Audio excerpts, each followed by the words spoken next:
All right, so now we actually get to use OpenPathSampling. Christoph today told you sort of the ideas behind path sampling and these concepts. And then tomorrow we're going to talk more about how to develop and how to develop for OpenPathSampling in particular. It'll be something I will talk about. But today we're just going to focus on what is OpenPathSampling, how do we use it, how does it work, and what's it like in real life. They have these two, again, notes of the where the materials are, so you can get the slides at the ESTW2 materials, and the tutorial stuff that you'll need later on is in the OPS tutorial. So I'll talk about OpenPathSampling, kind of the context, some sort of philosophy about it, and how we think about it. I will then sort of go over what are the steps in path sampling. Then we'll do a hands-on for a moment on actually doing a TPS simulation, a tutorial where you will have to fill in a few blanks in the example to do a TPS simulation. Then after we do that hands-on session, we'll come back to me talking for a little bit, and I'll talk about the data objects and how you do analysis of that TPS simulation that you just ran. We'll cheat a little bit and give you a much longer simulation that I've already run. Then again, we'll do the hands-on so that you can do that. And assuming there's enough time, I'll talk a little bit about TIS, especially multiple state TIS, which there should be enough time for, and give you a quick example notebook that you can run through. That's also in the tutorials. So what is OpenPathSampling? It is a Python library for path sampling simulations. Our goal has been to make this something that's easy to use so that beginners can easily use it, and especially to make it easy to extend so that people like me who develop new methods can create new things with it with very little difficulty. We also want something that is independent of the underlying dynamics engine. That makes it useful to a lot of different audiences, and in fact, that's one of the things that we're looking forward to at this workshop, is that some of you are going to help add new engines. So for example, we already have support for OpenMM, we have support for a few other molecular dynamics, molecular mechanics engines, but we're hoping here to add some support for CP2K. OpenMM cannot do reactive dynamics. It's not what it's designed to do. That's fine. That's why we want to have things that can do reactive dynamics like CP2K, to do DFT-based dynamics. The methods that we've implemented in it are numerous. I'm not even going to bother listing them all off. It's a bunch of variants of various path sampling things. The engines that we currently support, we have an internal toy dynamics, which is just basically two-dimensional toy models. We support OpenMM. We have most of the support, not quite merged in, but basically finished for both GROMACS and LAMPS. On analysis, there are a bunch of things we can do there as well. And I'll point out that, of course, these are the three people who have been working with me on this project, especially Jan Hendrik, who is, co-developer, wrote the other half of the code compared to what I wrote. And yeah, this is, by the way, the first time since basically the project started that all four of us have been in the same room. So it's been a long time of being on different continents to a large extent. So OpenPathSampling is a library. And so I want to talk a little bit about the difference between what I would call programs versus libraries. And when you think about a program, that's what you've often used in the past. And programs make it easy to do the most common tasks. And they focus on flexibility instead of simplicity instead of flexibility. And that's the big difference. So also programs, when they become complicated, the input files get really complex to the point where you might as well be writing a program. When you think about all of the different parameters you might have to set for GROMACS, for example, to actually do all of that, you might as well put that into in a way where you can do a program of it, which is what OpenMM basically does, is to take that MDP file that you're used to from GROMACS and make it into a script. Libraries, on the other hand, are kind of the flip of that. They're designed to be easy to extend. And one of the things that we have really tried with OpenPathSampling is to make it so it's possible to do things that we may not be able to anticipate. Jan Hendrik and I very frequently have conversations that go like, well, what if somebody wanted to name something? And then the other one says, well, why would somebody want to do that? And the answer is, I don't know, but it doesn't seem totally crazy. And so we want even the things that don't seem totally crazy but may seem a little crazy to be possible. The other nice thing with a library, once you have a library, you can always wrap it into a very simple program for some purpose. We have not done that much with OpenPathSampling yet because we want to especially in teaching it now, emphasize the similarity between different methods. So it doesn't matter whether you're doing transition path sampling, whether you're doing multiple state transition path sampling, whether you're doing transition interface sampling, the basic steps that you have to go through when you're setting up the simulation are the same. Now, by saying you're doing just two-state TPS, you might be able to skip some of those states or simplify some of them. But in the general case, they're all the same.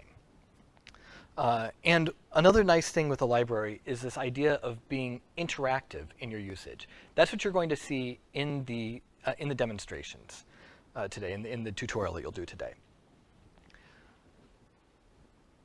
So how do you do a simulation? Not very surprising here. You set up the simulation, you run the simulation, you analyze the results. One thing that we do with OpenPathSampling that some other programs might not choose to do is we do keep the running and the analysis as separate stages. We assume you will analyze it afterwards. So we don't calculate the rate during the simulation. We wait until we're done with the simulation to do that. Especially the setup of the simulation and the analysis are stages that are very nice to have in an interactive way. When you're doing analysis, you might think, oh, I wonder if I look at this data, kind of from a different angle, if I do something a little bit different with it, what would I see? And if you're working with programs in the sort of traditional sense, if you're working through shell scripts to do this stuff, that starts to feel very heavy, and it is in fact discouraging to try and do that. This is speaking from my own experience. Working with the library makes it feel very much more interactive, makes you more likely to try something, look at a different idea from a different perspective. I think this is one of the really, really beneficial things of this approach. So OpenPathSampling fits into a few ecosystems. So we're a Python program, so we fit in with all of the rest of Python. We use certain tools that are common throughout Python, like setup tools for installation. We use nose for testing. We're also using the standard tools that are used in scientific Python, which include things like NumPy for numerics, SciPy, pandas. NetCDF4 is widely used within the scientific world. It actually, I believe, started in geosciences. So you guys would know more than I do, but I think that's where it came from. But it's a great way of storing data. And we're going to use this Jupyter for interactive notebooks. It's not really, strictly speaking, a scientific-specific project, but it's widely used by scientific projects. So then within scientific Python, you can get more narrowly focused, and we are focused on molecular dynamics, and that's where we tie into the Omnia suite, which John will talk about tomorrow and tell you more about it. But that includes OpenMM, which does the molecular dynamics simulation, MDTrash, which is a trajectory analysis package, and then OpenMM tools you'll see use of, which is some additional stuff based on OpenMM. Omnia is in particular focused on biomolecular simulation, and so that's been a great fit for us. One of the things we're looking to do here, again, is to extend our interactions, our interfaces, beyond just Omnia. So we're looking to have other engines as well, like CP2K, that aren't perhaps as focused on biomolecular simulation, but have a broader audience. So now we're going to go through the steps in path sampling, which is largely to introduce you to some terminology. So what's the first thing you need to do if you're going to do a path sampling simulation? You have to decide what you're going to simulate. Are you simulating alanine dipeptide? Are you simulating one of the cavitation processes that Christoph talked about? Are you simulating, oops, a little ahead of myself there. Whatever you are simulating, you need to decide how it's going to run. Is it NVE, NPT? What's the ensemble you're using? What code package are you using to run the ensemble, to run the dynamics? What's the integrator you're using? All of these things you need to decide before you can do anything with TPS or with path sampling. And so that is associated with what we call an engine or a dynamics engine in OpenPathSampling. The next thing you have to think about once you've decided on your system is what functions can you use to characterize your system. You usually don't use all 3n variables to describe your system, actually 6n if you're counting the full phase space, 6n plus 9, because let's not forget our box vectors. You're not going to use all of those. Some set of those are going to be what's actually important to you. And so you have to decide which one you're going to use. What distances matter? Are there dihedral angles that are important? Are you counting the number of particles around some particle, or the size of a nucleation center, or of a vacancy, I guess is probably what you used, Christoph, in the cavitation. So you need to decide what you can measure in these cases that describe your system. In OpenPathSampling, these objects are called collective variables. Once you've done that, now we're going to move more towards the path sampling ideas specifically. You need to decide what the stable states are, how you define that. Now that's going to be in terms of those collective variables, but there's some distances, or some range. So if you say that you have to have a certain distance between two particles, there's a range of values that define your state.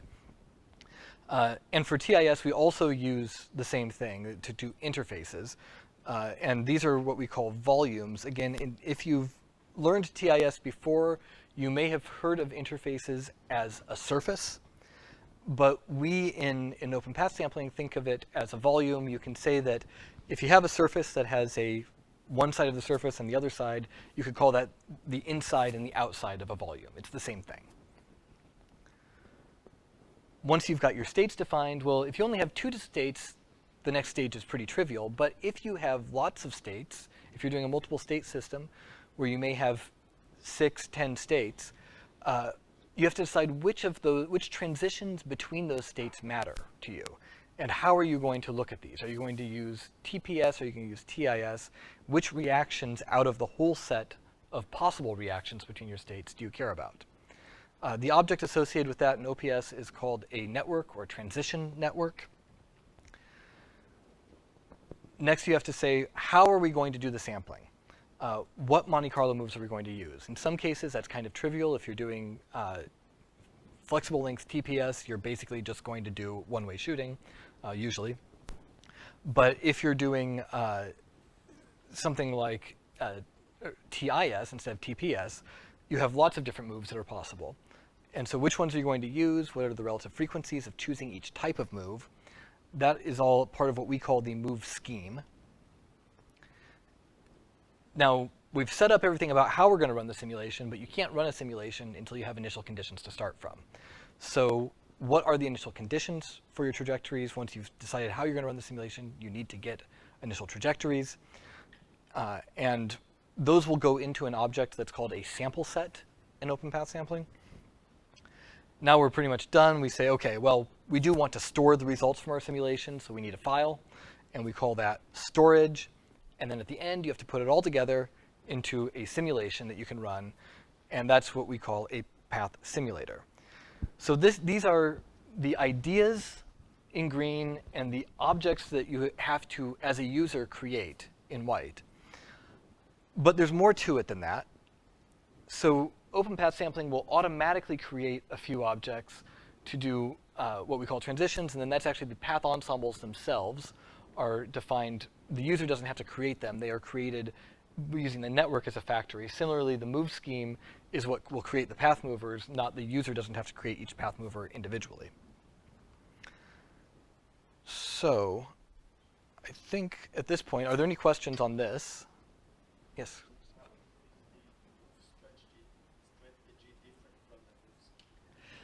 That is a long topic we'll deal with a little bit tomorrow, but in short, the move strategy deals with how you're going to deal with a specific kind of move. So for example, you would have one move strategy that is two-way shooting, one move strategy that is one-way shooting. And within the overall move scheme, the move strategy will then tell it to replace with the correct moves, to replace the behavior. That also gives you the ability, for example, to change which replicas you're going to have replica exchange between. That's another thing that the move strategy can handle. Things like that. We can go on. Yes, if you develop a path mover, if you create a new path mover, you should create a move strategy that is associated with that path mover. But that way, the user, all they have to do is say, I want to use this strategy instead of the one that comes by default. And then it overrides it automatically. And again, I'll talk a little bit more about how that works tomorrow.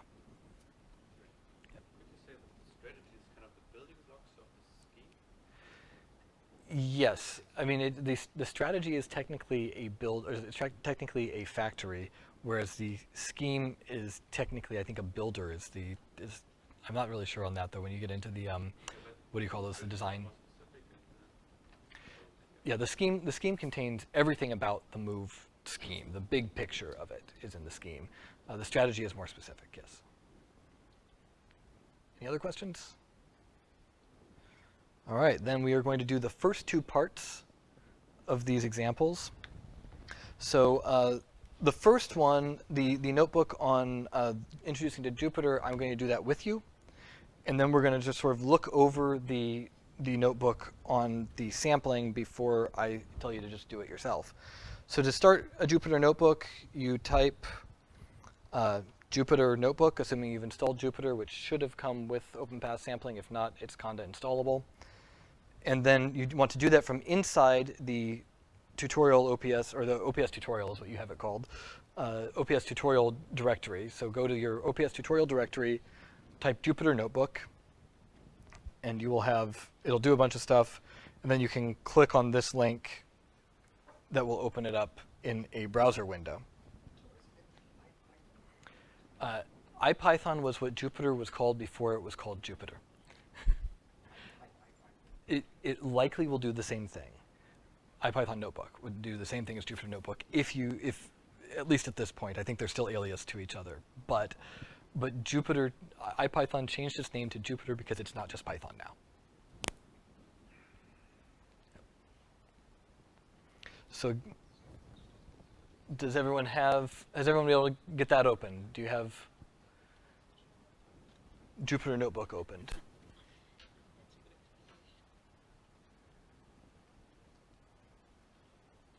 So can I see a show of hands on who has Jupyter, who has the Jupyter notebook opened? Can you see? Yeah, same thing. You guys still working on it over there?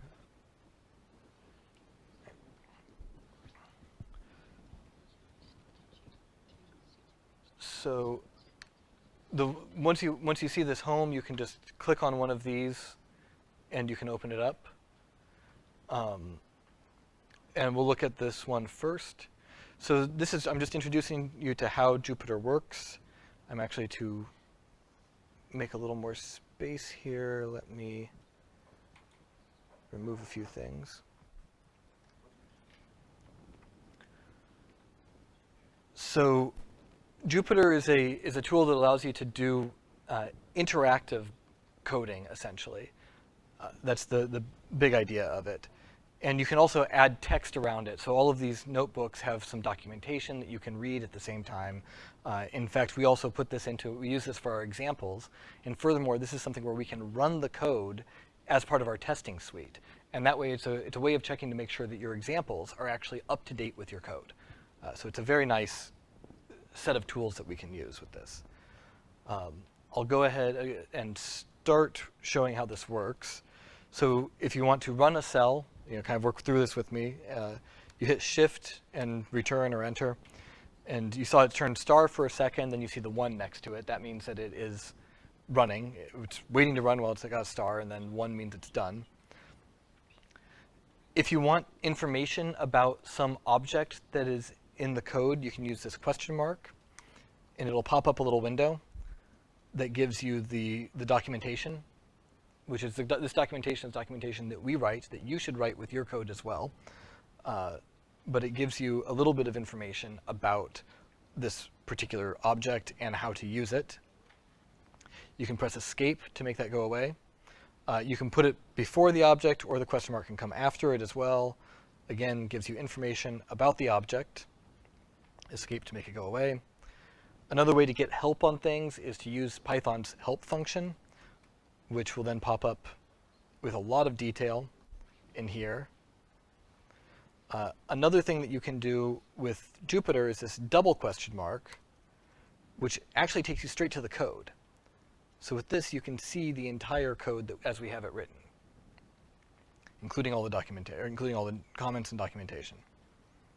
Again, escape makes that go away. Once you have something imported, sometimes you want to find out what else is in there. What are your options? So you can hit tab, so paths dot is going to give us the options that we have within OpenPathSampling. You hit tab and you can see that there are all of these options available.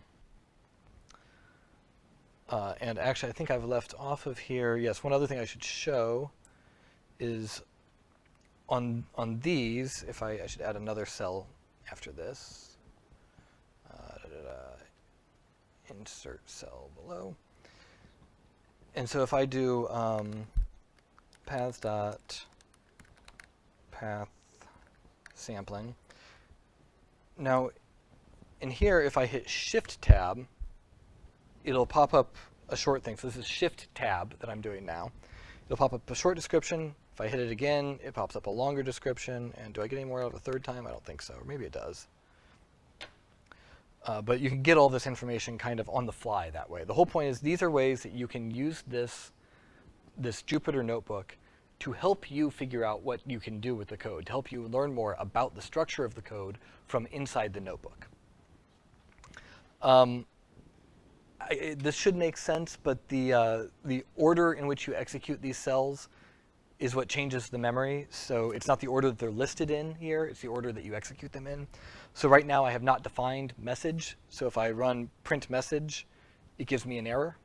But if I go down here and I define message as message equals hello world, and then I go back up here and I run it, in that case it works just fine. And again, you can switch between the different types of cells, whether it's markdown or whether it is a code cell. And the way to do that, you go to cell, cell type. I can switch its currently code. I can switch it to markdown. So now if I run that cell like this, you can see how it behaves. And again, I can switch that back to code like that. And of course, the help menu is your friend. Any questions about Jupyter notebooks? That's Markdown. Markdown is a way of doing text format. Yeah, Markdown has a few tricks in it so that it knows how to make italics and it knows what headers are, but that's the text that's in between. It's all Markdown. Any other Jupyter questions before I move on to quick overview of the next part? All right. So just to show you what we're going to do for the for Notebook 1, which is the TPS sampling tutorial. This is alanine dipeptide. It's based on a work that Peter and Christoph did 17 years ago. Sorry. Well, what's amazing is we can now do it on a desktop, what you guys were using some of the best computers in the world at the time for. And yeah, well, pretty close. So we're going to use, you're going to learn about a few different tools here, as it says here. And you'll notice, I'll just scroll down through it quickly, that the first thing we're going to do is set up the engine, just like it says in that list. You need to set up the engine. Then you're going to define your collective variables. One thing to look for here, there are going to be a bunch of places, including right here, where it says your turn. When it says your turn, it's your turn to do something. You need to figure out how to do it. In all the cases here, it should be pretty straightforward. There's an example that's almost exactly like it, but this gives you a chance to write your own code and really interact with this. After we've done the collective variables, you'll define the stable states. And then after that, we'll set up the reaction network and the move scheme. We're going to, so in practice, in path sampling, sometimes getting that first trajectory, if you know what your states are, getting that first trajectory is often one of the hardest things to do. We're going to cheat. I'm just going to give you a trajectory that works and show you how to get it into the code. But getting a trajectory that actually works can take a lot of effort. This one is one that's already equilibrated.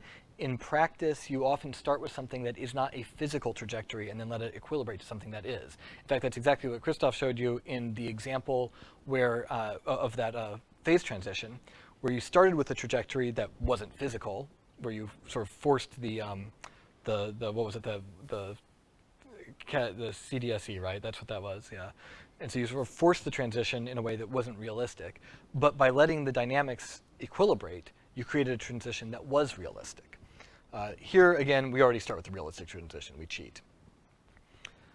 Then, yeah, we show you how to set up the storage and run it. You're going to run this for about 40 steps. If it takes very long, don't worry. Just go ahead and kill it early. I find that the 40 steps takes, on my machine, a couple of minutes. So that should be enough that it's a good time to maybe, at most, take a coffee break. And then we'll come back in here once that is done. So at this point, that's all there is to it. Do this, and we will talk more about how to analyze this stuff after you've had a chance to do your sampling. Any questions before we start? All right, go for it.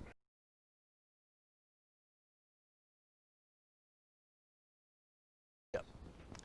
So now, continuing on from there, we're going to talk a little bit about analysis, and then we're going to go do the next two notebooks.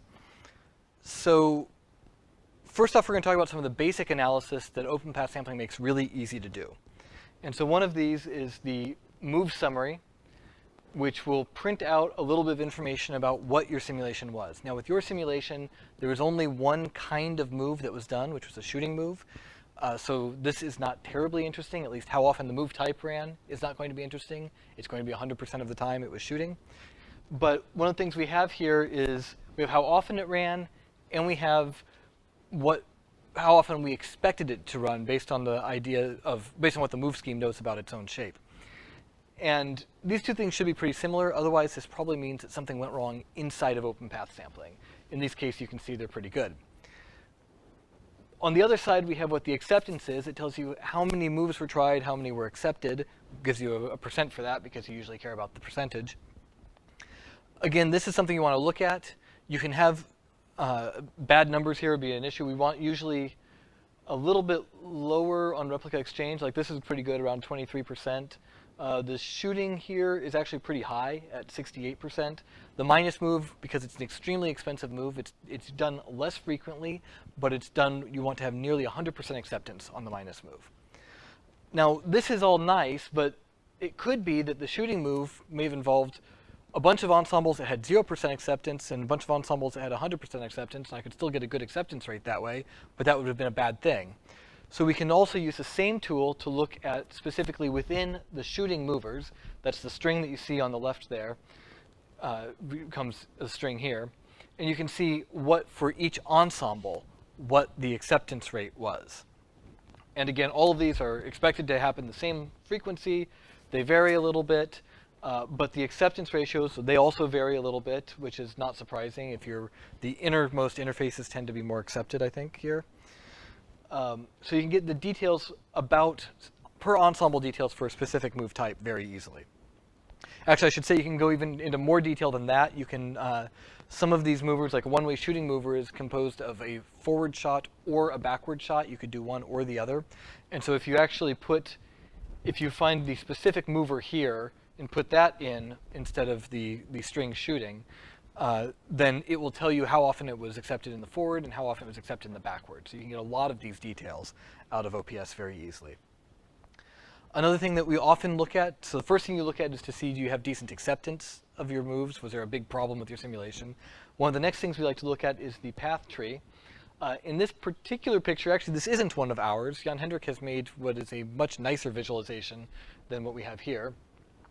But what you want to see when you look at a path tree is that both the forward and backward shots are accepted with similar frequency, that there's a decorrelation in the paths, that there are paths that then the initial path, no frames from the initial path stay. You can sort of see that if you look at this black path at the top, that little section in the middle over here stays the same until we get down here. And so that's the first decorrelated path. And then you can look in decorrelating, the next path happens here after that, because this part stays until there. So this is a very important thing to do, and to see how many decorrelated paths you have gives you a sense of really how well you've sampled your space. Again, our tools for this are, in my opinion, give much prettier pictures and have a lot of flexibility as well. I don't know if Jan Hendrik may be showing some of that flexibility and how you can change the visualizations in the path tree tomorrow. I think he will be. One thing we don't have, and this might be an interesting module if somebody wants to implement this, is the least changed path. So this is the idea that it's a path that stays near the top of the barrier. And that gives you, it's not quite the full transition state ensemble, as Christoph talked about that, the transition state ensemble and the analysis you can do based on that. It's kind of a rough estimate to the transition state ensemble, but it's much less expensive to calculate than the transition state ensemble. So it'd be an interesting thing that we don't yet have. Yep. I would ask Peter to give you the details on that, because it's one of the reasons I haven't implemented it yet, is I haven't sat down to properly work it out.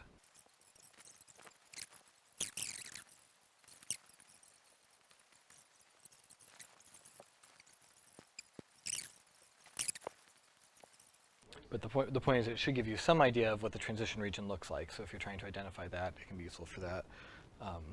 But in any case, we don't have it in OPS yet. So let's, we can go on to the things we do have. Yeah. So the next thing you'll look at after the tree is a path length histogram. So there are a lot of things you can learn from looking at this. First off, if it's not at all filled in, then you probably need more sampling. That means you don't have enough information yet. Sometimes you'll see this and there'll be a bit bimodal. There'll be another peak in the tail. That might mean that there are multiple channels or that you have unidentified states that you need to consider. If it doesn't go to 0 at long time, if it gets chopped off, that means that your maximum length, which is something that you set for your trajectory, you might have noticed that when you set up the sampling, there's a maximum length that you set, that could be too short. And another nice thing is that if you have two simulations, say that are supposed to represent the same thing, that could either be two copies of a simulation or a forward path and a backward path simulation. They should have the same path length distributions. That's not enough to say that it's converged, but that's a minimum requirement. You at least has to have the same path length histogram, or at least something similar. And so here are two that should be basically the same ensemble that have been sampled. Another thing we look at are the path densities. This is how we sort of visualize the mechanism. So what you do is you take two collective variables, and then you histogram the trajectories on that such that you have per trajectory normalization. So that it adds to each bin only one time, even if the trajectory crosses over itself. You can see that these trajectories do in fact cross over each other, cross over themselves several times, but they each contribute once to the path histogram. This is a great way to show that you have multiple channels. In fact, here you see two areas that are a little bit more filled in, a little darker. And often when we do this, we like to plot the representative trajectories on top of that, and OPS makes that easy to do. Just to point out, the reason why you just don't do a projection or a histogram of the entire problem is because if you did that, if you just had the direct histogram, you would be overwhelmed with the any states, any metastable states. So, yeah. This makes it so you focus on the you'll see the metastable states will pop out of here, but so do bottlenecks. Bottlenecks will pop out as well. So those are all quick and easy things to do with OpenPathSampling that you will do as part of the next stage of the tutorial, but we'll also want you to look at, you'll want to look at for coding, how these things are stored in memory. So everything we store information about each step in the simulation. And usually when you want to do analysis, you would do it by sort of replaying the simulation. You go over the steps of the simulation. Each step object in OpenPathSampling is split into two things. There's the sample set, which is what you sampled. It's the state of all the trajectories at that point in the simulation. And then there's the move change, which is how you sampled it. That tells you about what the move was that got you to where you are. So looking at each of those in more detail, analyzing what you sampled, again, the object is called active, or the attribute is called active. It is a sample set. A sample set is a list of samples. Now, the list, it's not really a list of samples, it's a dictionary that can behave in two different ways. You can either take active ensemble, so here we have storage, steps, 10, so that's the 10th step from the simulation. The active gives us the sample set, and we want to know the sample, the trajectory, and such that was associated with the specific ensemble at that time. So ensemble is one way of doing it. The other one is to give it an integer, which is the replica ID. So you can look at it either per ensemble or by following a specific replica. Within the samples, of course, are trajectory, ensemble, and replica. I should actually go back to say so the trajectory, of course, is a trajectory. The ensemble is the ensemble that trajectory was associated with. You need to have an ensemble associated with the trajectory in order to do statistics for the ensemble. And the replica is just the replica integer. It's an ID that helps us track because the trajectory itself can completely change over time because of, for example, the shooting move. But we want to sort of track, especially if you're doing replica exchange, how that replica has moved through the simulation.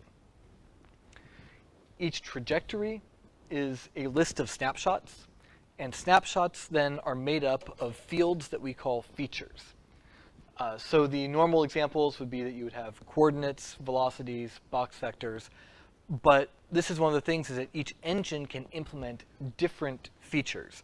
So if you are implementing CP2K, for example, it might be useful to have the ability to store information about the wave function as part of your restart information. And in that case, that would become another feature that you can add. You can get to the details of the trajectory, the things you care about, by accessing these features. So you can either take the fifth, actually, because we count from 0 in Python, that will be the 6th snapshot in the trajectory dot coordinates. That will give you the coordinates for that snapshot. Or if you do trajectory dot coordinates, that'll give you the list for the entire thing. And then other features we have, not all features are actually things that you have to store as such, because some of them can be computed on the fly. This is, again, this Python idea of properties. So masses, for example, is something that we only store at once, because they don't change. But every snapshot knows what the masses associated with it are. Instantaneous temperature is something that you calculate on the fly based on the kinetic energy. So we don't store the instantaneous temperature, but the snapshot knows what the instantaneous temperature is. And we also, because we're using OpenMM, which often has units associated with things, sometimes you don't want to deal with the units. So coordinates have units, but .xyz is the same coordinates without units associated. Another thing you can do here is you can take any trajectory from OpenPathSampling, or at least one generated for OpenMM, and convert it into an MDTrash trajectory. So MDTrash is an analysis suite. You used it in the first part of this. MDTrash also has the ability to write files in a lot of different formats. So you can take this MDTrash trajectory, write it out as a DCD or an XTC, whatever you want, analyze it using whatever other tools you're interested in using. So now on to how we sample, analyzing how you sample. So here we get into a little of the detail of what actually happens when you do the simulation. The move scheme has associated with it something called the move decision tree. And every step you do in the simulation is a sequence of steps in this move decision tree. And each step has a lot of details stored about it. Those are all stored in these sub-changes that we talk about, or these move changes we talk about. And each step, again, has little details. Each move change has details about what happened at that point in the simulation. So what do I mean by there being steps in this process? Well, you can sort of see this tree structure in black. The ensembles associated at each point are where we're marked over here. But in black, we have this tree structure. So we start at the root mover. And the first question we ask is, so we're there in red at the root mover, what kind of move are we going to do? I could do replica exchange, I could do a shooting move, I could do a minus move, or I could do a path reversal. So let's say that today I want to do a shooting move. Now I still have another decision to make. Which ensemble am I going to do my shooting move in? Am I going to do it in 0, 2, or 1? And I'm going to say here I will do it in 0. Now this is a one-way shooting move, so I have yet another decision to make. Am I going to shoot forward, or am I going to shoot backward? And in this case, I'll take a forward shot. So each of these ends up having a move change associated with it that gives you details about the decision that was made and what led to that and what happened during that step of the move. Those move changes are nested in each other to mirror the nested structure of the process that you make this decision with. Yes, John? Does that mean you can use that historical information to even analyze the projected trajectories as well, or are those not stored? Those are stored. Everything is stored. In fact, too much is stored sometimes. I'll show you in just a moment how sometimes information that you wouldn't even think we want to store, we still store it because, hey, it's only, a few bytes.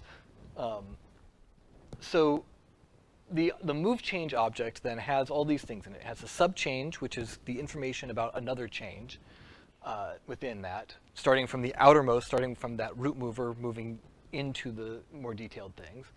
It has a pointer to the mover in that move decision tree. Every point in this tree, every one of these boxes is an instance of a path mover. So there are lots of movers that end up being associated with it, and there's a pointer to each path mover in this. Then there's a list of trials, which is actually interpreted from other information. So you can, even at the outer levels, see what the trials were that came from further down. Whether or not the move was accepted. And finally, these details, which is any other information that you might care about based on that move. For example, with a shooting move, we care about where the shooting snapshot was, what the shooting point was. So again, the subchanges give you access to the entire history. Step.change will be the outermost root change, but you don't really care about that usually. Now you can see the structure here when you print the step. This is actually a sort of an even outer of the outer. This path simulator step is further out. But then the root mover deciding what kind of move to do is this random choice. Deciding which ensemble to do is this random choice. This is one-way shooting. It still has another choice to make. And here we did a forward shoot move. So if I just print the details from step.change, it does tell me some stuff. It tells me, so that tells me how long that step took, which can be a useful thing to know. We have actually timing information automatically calculated. And it tells me what step this was a part of. So that also can be useful to know. But that's not going to give me the shooting point, which is what I'm interested in. So, and if we look at what the mover that's associated with it, it's a path simulator mover. So if I want to get to the change that has a shooting point in it, I would have to type step.change.subchanges0.subchanges0.subchanges0.subchanges0. Okay, that's annoying. So we made it easier. We have what we call the canonical subchange. So step.change.canonical. And you see that this is in fact the same thing in memory for both of these, and that it gives me the forward shoot mover, which is our canonical move at this point. Now, if I want to know details about what happened, like what happened in the shooting move, where's my shooting point? Step.change.canonical.details. There's my shooting snapshot right there. So I've got my shooting point. I know what the acceptance probability was. I know what my initial trajectory was. And I even know what the metropolis random number that I got that I compared against the acceptance was. That's probably more information than we need, but hey, why not give you more information than you need? But a shooting point is now a pointer, I guess. It is a specific snapshot. It's a pointer to a snapshot, yes. Yeah, exactly. But how do you actually get the index out of that? This is a Python trick because we have the initial trajectory, details.initial trajectory dot index shooting snapshot. Index counting from 0, of course, Python. Yep.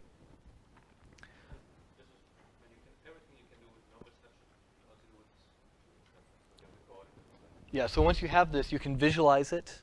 In fact, I'm going to ask you to do that as part of the, that's one of the things in the next part of the tutorial. Which I guess we're there now. So in the next part of the tutorial, I will say, hopefully you've got stuff basically working out. You do need to have NGLView installed at this point, conda install NGLView. And when you get down to, so first you'll do a little bit of analysis of the results from what you ran before. And then you'll need to download this. You might as well start here by going to this Figshare, because there's a gigabyte of data for you to download. These are real simulations. This is 1,000 shooting moves of alanine dipeptide, or sorry, 10,000, yes, 10,000 shooting moves of alanine dipeptide, and then another 10,000 committer moves. The committer one is 700 meg, and the alanine dipeptide is 251. So that's a lot of data in there, but this is really this alanine dipeptide data is what we're putting into the paper on OPS. This is the real stuff.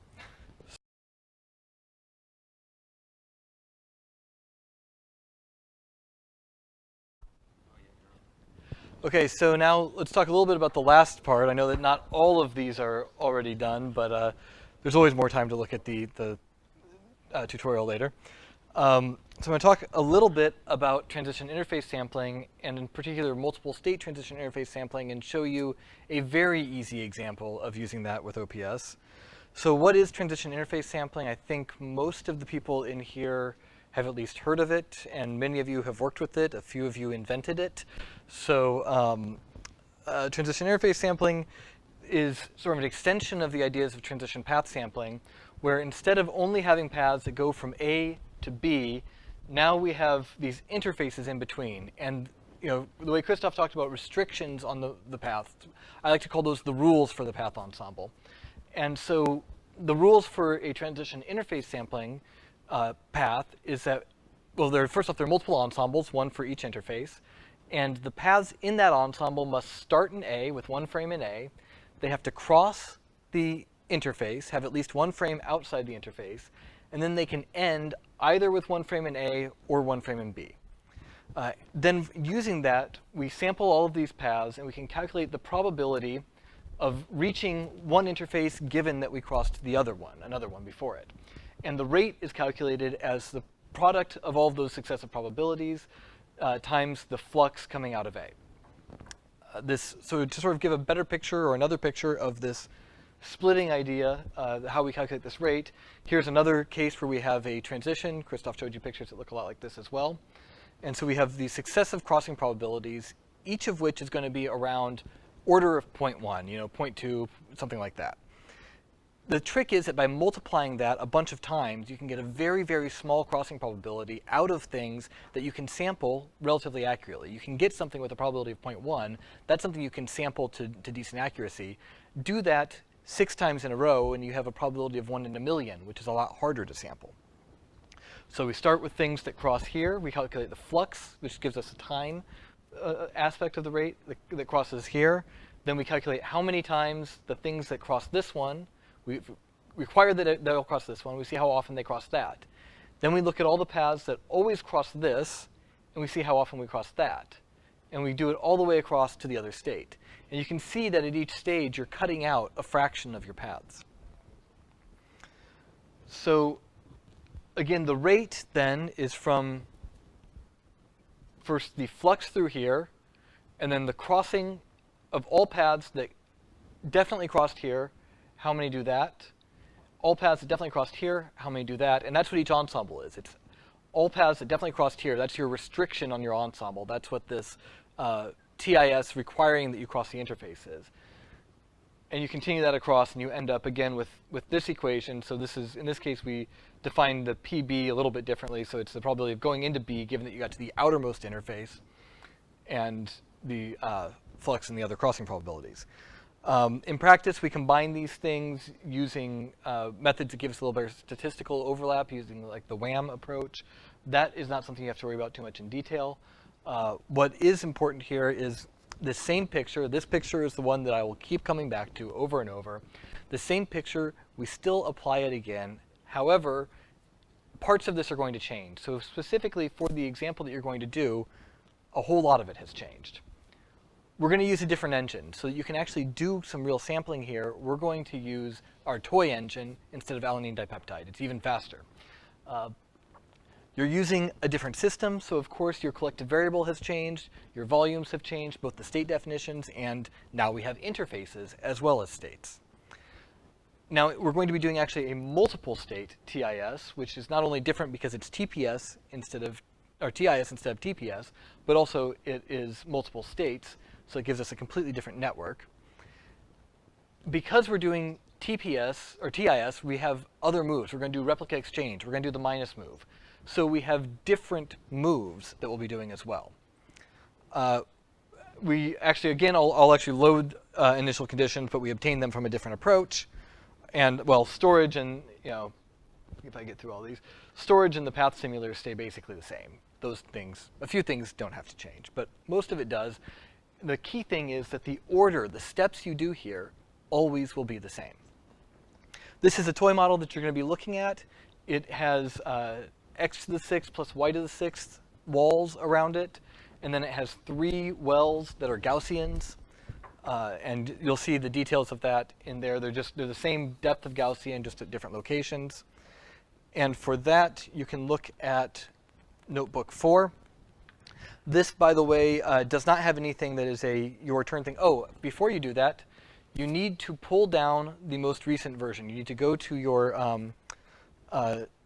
to the directory that has this tutorial in it and git pull, because before I started this talk, I forgot to include a file. I've now included that file. You should be able to run it now. In any case, you'll see it has the same process. There's no your turn in this. You can just run it straight through. And there's some neat visualization at the end that you should see. So that is all you need to do to start on that.